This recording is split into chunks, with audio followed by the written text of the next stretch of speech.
మీనరాశి వారికి శ్రీ క్రోధినామ సంవత్సర ఉగాది రాశి ఫలాలు ఏ విధంగా ఉంటున్నాయి? ఈ ఉగాది నుండి వీరి జీవితంలో ఎటువంటి మార్పులు జరగబోతున్నాయి? ఎటువంటి శుభ అశుభ ఫలితాలు చోటు చేసుకోబోతున్నాయి?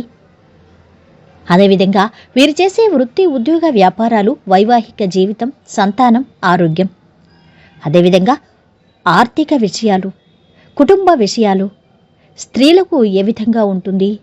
కళాకారులకు, రాజకీయ నాయకులకు, వ్యవసాయదారులకు, వీరందరికీ కూడా ఈ ఉగాది ఎటువంటి శుభ ఫలితాలు తెచ్చిపెడుతుంది? మరిన్ని మంచి ఫలితాల కోసం మీరు ఏ పరిహారాలు పాటించాలి? ఈ సంవత్సరంలో ఏ దేవతారాధన చేసుకోవాలి? ఈ క్రోధినామ సంవత్సరంలో ఈ వివరాలన్నీ కూడా వీడియోలో తెలుసుకుందాం. అంతకన్నా ముందు మా ఛానల్ని మీరు మొదటిసారి చూస్తున్నట్టయితే కనుక ఛానల్ని సబ్స్క్రైబ్ చేసుకోండి. పక్కనే ఉన్న బెల్ ఐకాన్ని యాక్టివేట్ చేసుకోండి. దీనివల్ల మేము చేసే ప్రతి వీడియో నోటిఫికేషన్ ద్వారా మీ దాకా చేరుతుంది. ఇక మీనరాశి. మీనరాశికి అధిపతి గురుగ్రహం. ఈ ఉగాదికి మీనరాశి వారికి ఏ విధమైన ఫలితాలు ఉండబోతున్నాయి అని తెలియాలంటే అతిపెద్ద గ్రహాల పరిస్థితి ఏ విధంగా ఉందో తెలుసుకోవచ్చు. అతిపెద్ద గ్రహాలంటే గురుగ్రహం, శనీశ్వరుడు, రాహు, కేతు గ్రహాలు. ఈ గ్రహాలన్నీ కూడా ఒక సంవత్సరానికి పైబడి ఒకే రాశిలో సంచరిస్తాయి. అందువల్ల ఈ గ్రహాల ఫలితాలు ప్రముఖంగా చేసుకొని మనం ఫలితాలు చెప్తాం. అయితే వీరి యొక్క గ్రహస్థితి ఏ విధంగా ఉంది అనేది చూద్దాం. గురుగ్రహం ఈ సంవత్సరం మే 1 నుంచి వృషభంలోకి 3వ స్థానంలో స్థితి పొందుతున్నారు. 30 ఏప్రిల్ నుంచి మేషరాశిలో ఉండి మే 1 నుంచి వృషభ రాశిలో స్థితి పొందుతున్నారు గురుగ్రహం. ఎప్పుడైతే మే 1 నుంచి వృషభ రాశిలోకి వస్తున్నారో అప్పటి నుంచి నర్మదా నదికి పుష్కరాలు ప్రారంభమవుతాయి. మే 1 నుంచి 12వ తారీఖు వరకు ఇదంతా కూడా చాలా పుణ్య సమయం అని చెప్పొచ్చు. ఇక రాహు ఈ సంవత్సరం మీ జన్మరాశి అయిన మీనంలోనే ఉంటారు. కేతు 7వ స్థానంలో కన్యారాశిలో ఉంటారు. ఇక శనీశ్వరుడు విషయానికొస్తే మార్చి 2025 వరకు కుంభరాశిలోనే స్థితి పొందుతున్నారు. ఇది వీరి యొక్క గ్రహస్థితి. ఇక ఉగాది అనగానే ముఖ్యంగా ఆదాయ వ్యయాలు, రాజ్యపూజ్యం, అవమానం ఇవన్నీ కూడా ఎలా ఉంటాయి అని చూస్తాం. వాటి విషయానికొస్తే మీనరాశి వారికి 18 జనవరి నుండి మొదటిగా 2023న మొదటి ఫేజ్ ఏలినాటి శని మొదలయ్యింది. అంటే ఏలినాటి శని అంటే 7.5 సంవత్సరాల శని. 29 మార్చి 2025 వరకు శనీశ్వరుడు కుంభరాశిలోనే ఉంటాడు. మొదటి ఫేజ్ అప్పటికి పూర్తవుతుంది.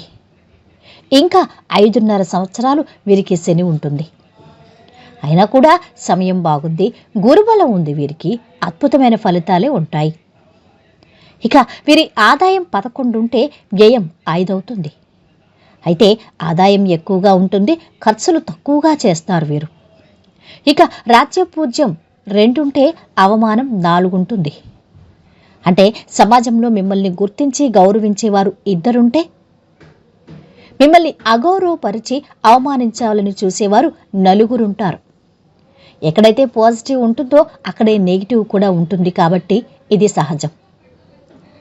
ఇక ఈ సంవత్సరం వీరి యొక్క ఆదాయం బాగుంటుంది. వీరికి పట్టుదల ఎక్కువగా ఉంటుంది. అన్ని శుభకార్యాలు చేస్తారు. గురుబలం బాగుంది కాబట్టి ఫలితాలు బాగుంటాయి. ఇక విద్యార్థులకు ఏ విధంగా ఉంటుంది? విద్యార్థులకు ఈ సంవత్సరం గురుబలం బాగుంది కాబట్టి జ్ఞాపక శక్తి ఉంటుంది. చదువుల యందు వీరు ఫోకస్ చేస్తారు. శ్రద్ధ వహించి ప్రణాళిక ప్రకారం వీరు చదువుతారు. ఇతర వ్యాపకాలు పక్కన పెట్టి విద్యందు దృష్టి పెడతారు వీరు. ఎంట్రన్స్ ఎగ్జామ్స్లో మంచి మార్కులు సాధిస్తారు వీరు. అదేవిధంగా విద్యార్థులకు విదేశీయానం బలంగా గోచరిస్తోంది. అది విద్యా విషయమే కావచ్చు, ఇతర కోర్సులు నేర్చుకోవడానికి కావచ్చు, విద్యార్థులు విదేశీయానం ఉంటుంది వీరికి. కాబట్టి విద్యార్థులు అధైర్యపడనవసరం లేదు, గురుబలం బాగుంది కాబట్టి. ఇక మీనరాశి ఉద్యోగస్తులకు ఏ విధంగా ఉంటుంది? మీనరాశి ఉద్యోగస్తులకు సమయం బాగుంది. ఉద్యోగంలో మంచి ప్రతిఫలాలు అందుకుంటారు.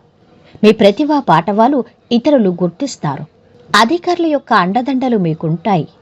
వారి యొక్క సహాయ సహకారాలు ఉంటాయి. ఉద్యోగంలో మీకంటూ ఒక గుర్తింపు, గౌరవ మర్యాదలు ఉంటాయి. ఉద్యోగం లేని వారికి నూతన ఉద్యోగాలు దక్కుతాయి. స్టేట్, సెంట్రల్ గవర్నమెంట్లో పనిచేస్తున్న వారికి ప్రమోషన్స్, ఇంక్రిమెంట్స్ ఉంటాయి. అదేవిధంగా చిన్న చిన్న వ్యాపారస్తులకు, కాంట్రాక్టు ఉద్యోగస్తులకు ఉద్యోగం పర్మనెంట్ అయ్యే అవకాశాలు కూడా ఉన్నాయి. మొత్తం మీద ఉద్యోగస్తులకైతే ఈ సంవత్సరం బాగుందనే చెప్పాలి. ముఖ్యంగా విదేశీ విద్య అంటే విదేశీయానం ఉంది ఉద్యోగస్తులకు. ఐటీ, కార్పొరేట్ రంగంలో ఉంటున్న వారికి దశమాధిపతి గురుడు సప్తమ స్థానాన్ని అంటే 7వ స్థానాన్ని చూస్తున్నాడు. కాబట్టి వీరికి విదేశీ యానం ఉంటుంది. ఎప్పటి నుంచో ఐటీ, కార్పొరేట్ ఉద్యోగులు విదేశాలకు వెళ్లాలని ప్రయత్నిస్తున్నారో వారికి ఈ సంవత్సరం విదేశీయానం ఉంది. లేదంటే కుటుంబం నుంచి బహుదూర ప్రాంతాలకు వెళ్లి ఉద్యోగాలు చేసుకునే అవకాశాలు కనిపిస్తున్నాయి. ఇక మీనరాశి వ్యవసాయదారులకు ఏ విధంగా ఉంటుంది? మీనరాశి వ్యవసాయదారులకు 2 పంటలు అధిక దిగుబడితో చేతికొస్తాయి. కౌలుదారుల పరిస్థితి బాగుంటుంది. పంటల దిగుబడి ఎక్కువగా ఉంటుంది కాబట్టి గతంలో తీసుకున్న రుణాలు, లోన్స్ అన్నీ తీర్చివేస్తారు. కుటుంబంలో ఆనందకర వాతావరణం ఉంటుంది. కుటుంబంలో శుభకార్యాలు చేస్తారు. మీ పేరు మీద స్థిరాస్తులు కొనుగోలు చేసుకుంటారు. ఇక రొయ్యలు, చేపల చెరువుల వారికి బాగుంది. ఆక్వా, పౌల్ట్రీ రంగం బిజినెస్ చేసేవారికి కూడా సమయం బాగుంది. ఇక వ్యాపారస్తులకు ఏ విధంగా ఉంటుంది? ఈ సంవత్సరం మీనరాశి వ్యాపారస్తులకు లాభాలు ఉంటాయి. నూతన వ్యాపారాలు ప్రారంభిస్తారు. ముఖ్యంగా బంగారం, వెండి, నగల వ్యాపారులకు సమయం బాగుంది. ఇక ఇసుక, సిమెంటు, కంకర, ఐరన్ ఈ వ్యాపారాలు చేసేవారికి సమయం బాగుంది. నవనాయకులకు అధిపతి కుజుడు. కుజుడు ధరణిపుత్రుడు, భూకారకుడు, శక్తివంతుడు. కాబట్టి భూమికి సంబంధించి వ్యాపారాలు చేసేవారికి, అదేవిధంగా రియల్ ఎస్టేట్ వారికి, కన్స్ట్రక్షన్ ఫీల్డ్లో ఉన్నవారికి సమయం చాలా బాగుంటుంది ఈ సంవత్సరం. ముఖ్యంగా స్టోన్ క్రషింగ్ చేసేవారికి సమయం చాలా బాగుంది. షేర్ మార్కెట్లో పెట్టుబడులు ఆలోచించి పెట్టాలి. ఇక ఈ సంవత్సరం స్త్రీలకు ఏ విధంగా ఉంటుంది? మీనరాశి స్త్రీలకు ఈ సంవత్సరం మీదే పైచేయి అన్నట్టుగా ఉంటుంది. కుటుంబంలో సంతోషకర వాతావరణం ఉంటుంది. భాగస్వామితో సఖ్యతగా వ్యవహరిస్తారు. గతంలో ఏదైనా గొడవలు, ఉద్యోగాల వల్ల కావచ్చు, ఇతరత్ర ఏ కారణాల వల్లైనా విడివిడిగా దూరంగా ఉంటున్నవారు ఇప్పుడు కలిసిపోతారు, దగ్గరవుతారు. భార్యాభర్తల మధ్య సఖ్యత ఏర్పడుతుంది. కుటుంబంలో మీదే పైచేయిగా ఉంటుంది స్త్రీలకు. అంతేకాదు విందు వినోదాల్లో పాల్గొంటారు. బంగారు ఆభరణాలు, విలువైన వస్తువులు కొనుగోలు చేస్తారు. కుటుంబ ఆనందం కోసం మేమెంతో ప్రయత్నం చేస్తారు, కృషి చేస్తారు. ఇక స్త్రీలు ఎవరైతే ఉద్యోగాలు చేస్తున్నారో వారికి ఇంక్రిమెంట్స్, ప్రమోషన్స్ ఉంటాయి. అదేవిధంగా మీకు నచ్చిన చోటికి ట్రాన్స్ఫర్ అయ్యే అవకాశాలు కూడా ఉన్నాయి. ఇక వీరి యొక్క ఆరోగ్యం ఏ విధంగా ఉంటుంది?